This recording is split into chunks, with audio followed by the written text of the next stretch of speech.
Hello दोस्तों, कैसे हैं आप सब। आपका मेरे चैनल पे बहुत बहुत स्वागत है।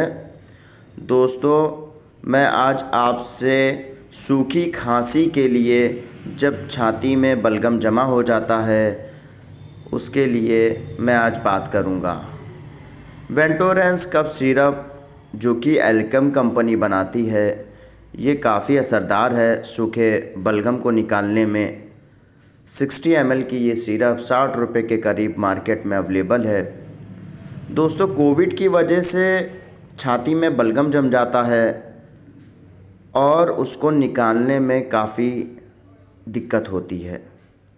तो दोस्तों, इस वेंटोरेंस जूनियर कफ सिरप काफ़ी असरदार है। गुनगुने पानी के साथ 3 टाइम आप लीजिए। अगर बड़ा आदमी है, एडल्ट हैं, तो वो 10 ml, अगर छोटे हैं 10 साल के नीचे तो वो करीबन 3-4 ml के करीब लेंगे।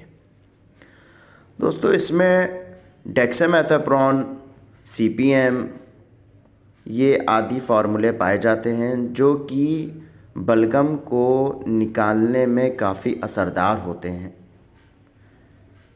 काफ़ी अच्छा प्रोडक्ट है ये सूखी बलगम को निकालने के लिए, जमा हुए बलगम को निकालने के लिए। दोस्तों, उम्मीद है आपको मेरी ये वीडियो पसंद आई होगी। अगर पसंद आई है तो इसको लाइक करिए, शेयर करिए और चैनल को सब्सक्राइब करिए। धन्यवाद दोस्तों।